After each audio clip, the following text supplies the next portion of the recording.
आज हम इस वीडियो के माध्यम से कर्म ज्ञान एवं विश्वास पर चर्चा करेंगे। कर्म ज्ञान एवं विश्वास दो अलग अलग चीज़ें हैं।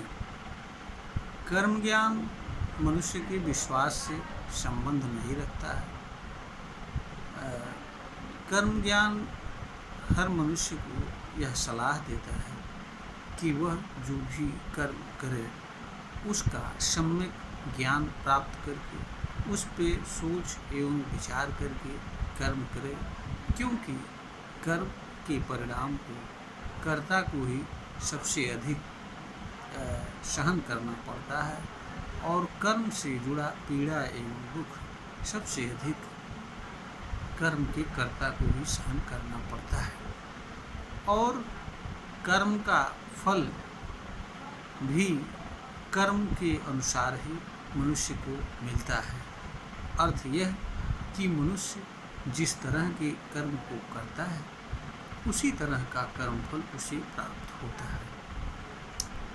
इसीलिए कर्म ज्ञान यह कहता है कि मनुष्य को विश्वास के आधार पर कोई कर्म नहीं करना चाहिए। बिना ज्ञान के विश्वास के आधार पर जब मनुष्य कोई कर्म करता है तो वह कर्म के अज्ञान रूपी कोठरी में बंद हो जाता है। मनुष्य कर्म के बंधनों में फंस जाता है। मनुष्य कर्म के अनगिनत जाल में फंस जाता है। ऐसा मनुष्य जो कर्म के अज्ञान रूपी कोठरी में चला जाता है उसके लिए कर्म का ज्ञान प्राप्त करने के सारे दरवाजे बंद हो जाते हैं।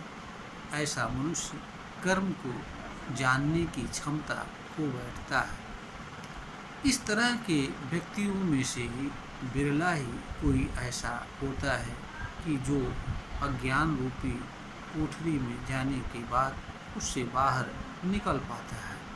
अधिकांश लोग कर्म बंधन एवं कर्म के जाल में फंसे रहकर कर्म के अज्ञान रूपी कोठरी में बंद रहते हुए कर्म से जुड़ी पीड़ा एवं दुख को सहन करते हुए जीवन यापन करते हैं।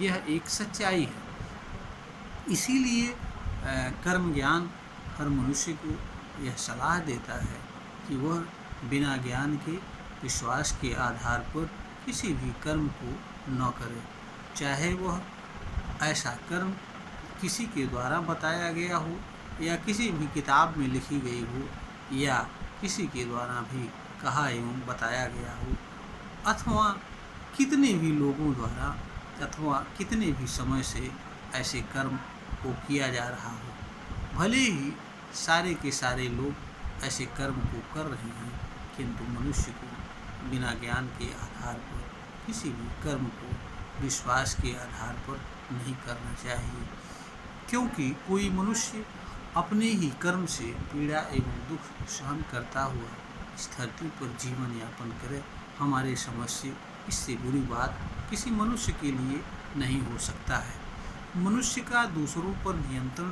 तो नहीं है, दूसरी चीज़ों पर नियंत्रण नहीं है, किंतु मनुष्य का स्वयं और स्वयं के कर्म पर पूरा नियंत्रण है। स्वयं कर्म पर मनुष्य का पूरा अधिकार है।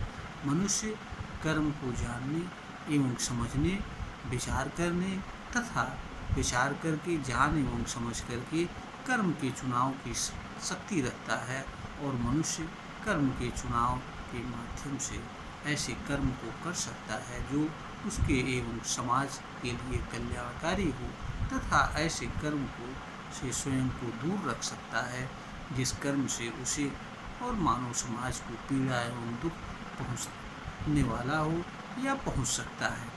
तो अगर किसी मनुष्य के पास यह क्षमता एवं शक्ति है कि वह कर्म से जुड़ी पीड़ा एवं दुख को मुक्त रहकर इस धरती पर जीवन यापन कर सकता है, तो हमारे समझ से इस कार्य को हर मनुष्य को करना चाहिए। इससे इधर जाकर के कोई मनुष्य अपने ही कर्म से पीड़ा एवं दुख सहन करे तथा दूसरों के लिए पीड़ा एवं दुख का कारण बने, इससे दुर्भाग्यपूर्ण किसी मनुष्य के लिए और कुछ नहीं हो सकता है। यहाँ पर स्मरण योग्य बात यह भी है कि जिस कर्म से कर्ता को पीड़ा होता है, उसी कर्म से संपूर्ण मानव को, जिन जिन मानवों के पास ऐसे कर्म का प्रभाव जाता है, ऐसे कर्म से उन लोगों को भी पीड़ा होती है। उदाहरण के लिए, अगर मनुष्य कोई चोरी का काम करता है या किसी को मारता है, पीटता है, तो इससे कर्ता को भी दिक्कत होती है और जिस व्यक्ति के घर चोरी होता है उसका भी नुकसान होता है। और चोरी की सूचना जहाँ जहाँ तक जाती है, ऐसे लोगों के भीतर भी यह भय विद्यमान होता है, उत्पन्न होता है कि हो न हो कभी उनके घर भी चोरी हो जाए, और चोरी जैसे कृत्य से वे स्वयं को असुरक्षित महसूस करते हैं। यानी कि कर्म का करने वाला एक होता है, लेकिन कर्म का प्रभाव अनेक लोगों पर पड़ता है। इसलिए मनुष्य के लिए यह आवश्यक होता है कि वह ऐसा कर्म करे जिससे न तो स्वयं को कोई पीड़ा एवं तकलीफ हो और न दूसरों को किसी तरह की पीड़ा एवं तकलीफ हो। क्योंकि आपवादिक अवस्था को छोड़ करके मनुष्य जिस तरह का व्यवहार एवं कर्म दूसरों के साथ करता है, सामान्यतया लोग उसके साथ भी उसी तरह का व्यवहार एवं कर्म करते हैं। अगर आपके कर्म से किसी को पीड़ा एवं दुख होगा तो नेचुरल है, स्वाभाविक है कि वह आपको अपने व्यवहार एवं कर्म से आपको पीड़ा पहुंचाने का कार्य करेगा। कोई मनुष्य अपने कर्म से किसी अन्य मनुष्य को पीड़ा एवं दुख दे, बदले में दूसरा व्यक्ति उसे पीड़ा एवं दुख दे, तो हमारी समझ से यह किसी भी मनुष्य के लिए समझदारी पूर्ण कार्य नहीं हो सकता है, ज्ञान पूर्ण कार्य नहीं हो सकता है। इसलिए ही कर्म ज्ञान मनुष्य को यह सलाह देता है कि वह जो भी कर्म करे ज्ञान के आधार पर करे, विश्वास के आधार पर नहीं करे।